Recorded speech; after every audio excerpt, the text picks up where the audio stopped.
Bienvenido una vez más a Héroe de la Fe, una palabra de Dios para transformar su vida, con el hermano Walter.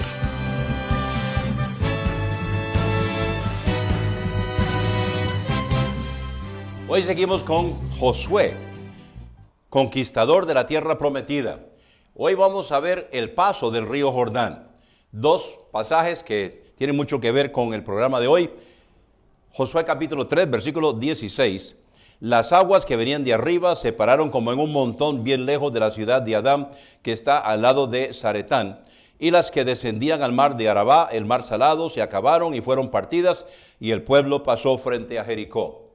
Y otro pasaje que vamos a estar considerando hoy también está en Josué capítulo 4, versículos 2 y 3. Tomad del pueblo 12 hombres, uno de cada tribu, y mandadles diciendo, tomaos de aquí del medio del Jordán, del lugar donde están firmes los pies de los sacerdotes, 12 piedras, las cuales pasaréis con vosotros y las asentaréis en el alojamiento donde habéis de pasar la noche. Los invito a abrir la palabra de Dios en Josué capítulo 3. Vamos a estar considerando hoy Josué capítulo 3 y capítulo 4. Josué se levantó de mañana, y él y todos los hijos de Israel partieron de Sittim y vinieron hasta el Jordán y reposaron allí antes de pasarlo. Y después de 3 días, los oficiales recorrieron el campamento y mandaron al pueblo diciendo, cuando veáis el arca del pacto de Jehová vuestro Dios y los levitas sacerdotes que la llevan, vosotros saldréis de vuestro lugar y marcharéis en pos de ella, a fin de que sepáis el camino por donde habéis de ir, por cuanto vosotros no habéis pasado antes de ahora por este camino. El arca los iba a guiar. El arca representa el trono de Dios, representa la presencia de Dios. El pueblo de Israel sacaba el arca cuando iba a las batallas. El pueblo de Israel y llevaba el arca donde estaba caminando, y eso representaba la presencia de Dios en medio de ellos. Ahora, Dios le está diciendo a través de Josué que ellos deben seguir al arca. Pero dice, a fin de que sepáis el camino por donde habéis de ir. Pero entonces dice, pero entre vosotros y ella haya distancia como de 2000 codos, no os acercaréis a ella.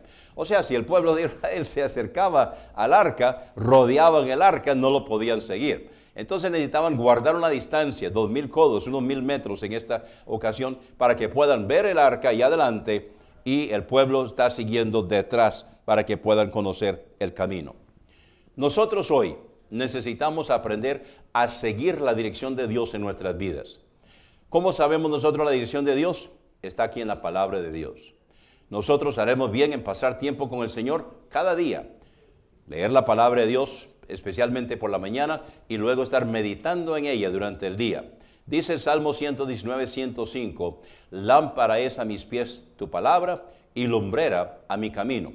Nosotros entonces podemos saber por dónde hemos de andar siguiendo la palabra de Dios. Así como el pueblo de Israel podía seguir y debía seguir al arca para saber por dónde iban a ir, ahora nosotros también podemos seguir la palabra de Dios para saber dónde hemos de ir. Seguimos leyendo. Y Josué dijo al pueblo, santificaos, porque Jehová hará mañana maravillas entre vosotros.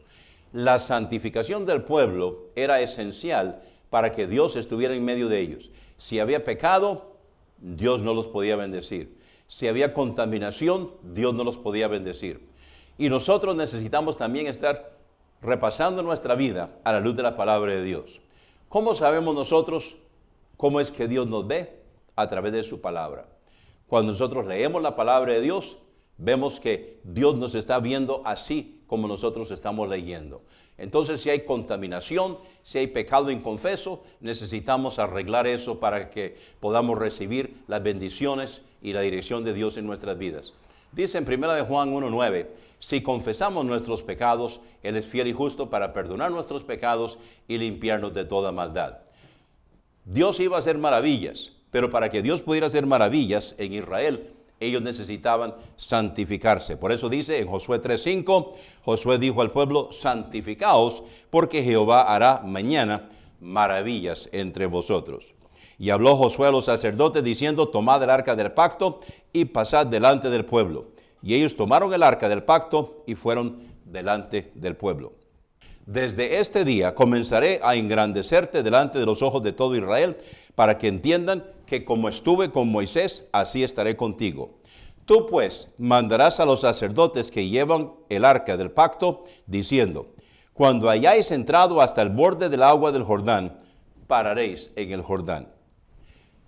Vamos a ver en un momento cómo las aguas del Jordán estaban desbordadas.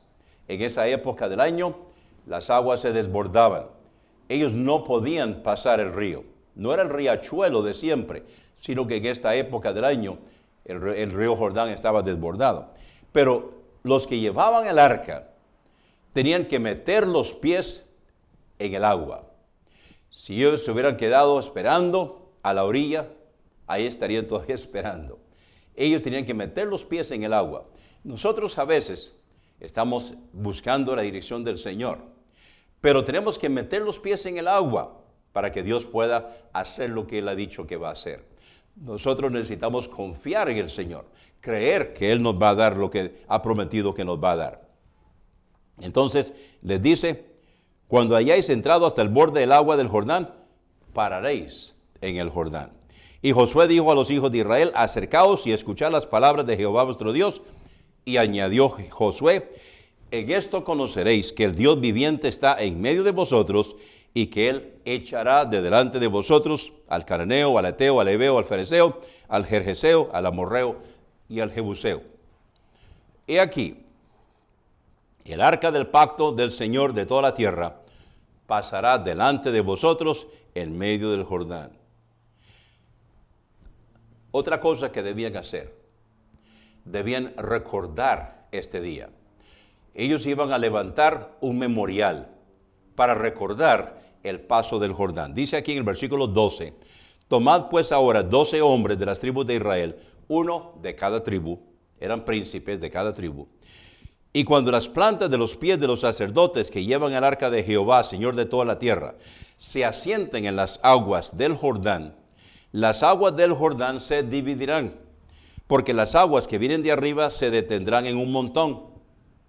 Y aconteció, cuando partió el pueblo de sus tiendas para pasar el Jordán, con los sacerdotes delante del pueblo llevando el arca del pacto, cuando los que llevaban el arca entraron en el Jordán, y los pies de los sacerdotes que llevaban el arca fueron mojados a la orilla del agua, porque el Jordán suele desbordarse por todas sus orillas todo el tiempo de la siega, las aguas que venían de arriba se detuvieron como en un montón bien lejos de la ciudad de Adán, que está al lado de Zaretán, y las que descendían al mar de Arabá, al mar salado, se acabaron y fueron divididas, y el pueblo pasó en dirección de Jericó.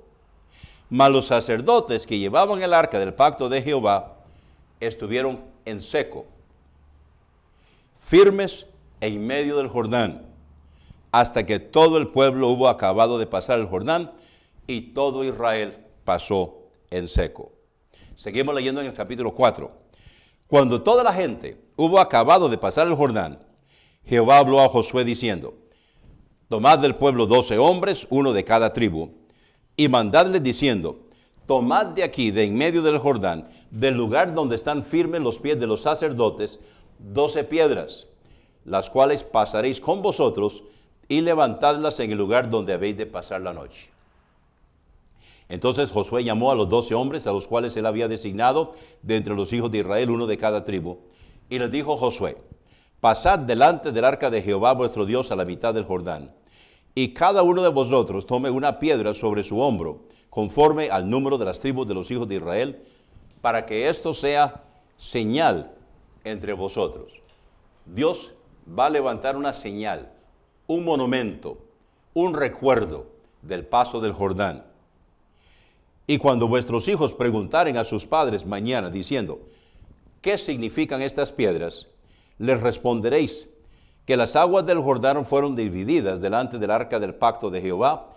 Cuando ella pasó el Jordán, las aguas del Jordán se dividieron, y estas piedras servirán de monumento conmemorativo a los hijos de Israel para siempre. Este monumento, recordando el paso del Jordán, y los hijos de Israel lo hicieron así como Jehová, y los hijos de Israel lo hicieron así como Josué les mandó, Tomaron 12 piedras de en medio del Jordán, como Jehová lo había dicho a Josué, conforme al número de las tribus de los hijos de Israel, y las pasaron al lugar donde acamparon, y las levantaron allí. Josué también levantó 12 piedras en medio del Jordán, en el lugar donde estuvieron los pies de los sacerdotes que llevaban el arca del pacto, y han estado ahí hasta hoy. Bueno, no hasta hoy, sino hasta cuando se escribió el libro de Josué. Estaban todavía ahí. Vemos entonces aquí que en realidad hay dos monumentos. Un monumento en medio del Jordán y un monumento en Gilgal, donde ellos acamparon esa noche. Dos monumentos, dos recuerdos. Y esto me hace recordar también dos monumentos que el Señor le dejó a su iglesia. Estos dos monumentos, que es el bautismo y la cena del Señor, nos recuerdan la muerte, sepultura y resurrección de nuestro Señor Jesucristo. Estas dos ordenanzas que Jesús le dejó a su iglesia nos recuerdan lo que Pablo llamó en 1 Corintios capítulo 15, versículos 3 y 4, el Evangelio, que es la muerte, sepultura y resurrección de nuestro Señor Jesucristo. El bautismo representa la sepultura y resurrección. La cena del Señor representa la muerte. El pan sin levadura representa el cuerpo de nuestro Señor, que por nosotros fue quebrantado, y el jugo de uva sin fermentar representa la sangre de nuestro Señor Jesucristo, que fue derramada por nosotros. En el bautismo estamos conmemorando que el Señor fue sepultado y resucitó. Así como el Señor fue sepultado y resucitó, nosotros también un día, cuando Cristo viene, nosotros cuando morimos vamos a ser sepultados, pero cuando Cristo viene vamos a ser resucitados, vamos a ser resucitados. Todo esto se conmemora, dos monumentos del paso del Jordán, dos monumentos de Jesucristo en relación con cada uno de nosotros. Debemos recordar las cosas, estarlas repasando, estarlas compartiendo y que las personas quienes nos rodean puedan entender el significado. Dos monumentos, el paso del Jordán, Dios permitió que pudieran pasar en seco. Dos monumentos para nosotros hoy que predican en forma gráfica, en forma pictórica, la muerte, sepultura y resurrección de nuestro Señor Jesucristo. La muerte, sepultura y resurrección de nuestro Señor Jesucristo se aplica en nuestras vidas cuando reconocemos que somos pecadores, nos arrepentimos de todo corazón y recibimos a Jesucristo como nuestro único y suficiente Salvador personal. Si usted ya experimentó eso, qué bueno, somos miembros de la familia del Señor, somos hermanos en Cristo. Dios es nuestro Padre, Jesucristo es nuestro Salvador y nuestro hermano mayor, y somos consolados con la presencia del Espíritu Santo. Pero si usted no ha tomado esa decisión, si no ha habido un momento en su vida que usted reconoció que es pecador, pecadora, se arrepintió de todo corazón de sus pecados y aceptó a Cristo, hágalo ahora mismo. Nunca habrá un mejor momento que ahora mismo. Ahí donde está, puede tomar esa decisión con el Señor. Confíesele al Señor sus pecados y dígale que usted está recibiendo a Jesucristo como su único y suficiente Salvador personal. Y quisiéramos saberlo. Escríbame o puede mandarme un mensaje de texto. Ahí están las localidades, ahí están las direcciones. Quisiera saber de usted. Muchas gracias por la atención prestada al programa de hoy. Dios lo bendiga. Este ha sido el sermón de hoy. Lo invito para que continúe conmigo en el siguiente segmento, donde voy a estar contestando las preguntas que usted me ha enviado. La pregunta de hoy: si Jesús era Dios, entonces, ¿Dios murió? Vamos a Mateo capítulo 27.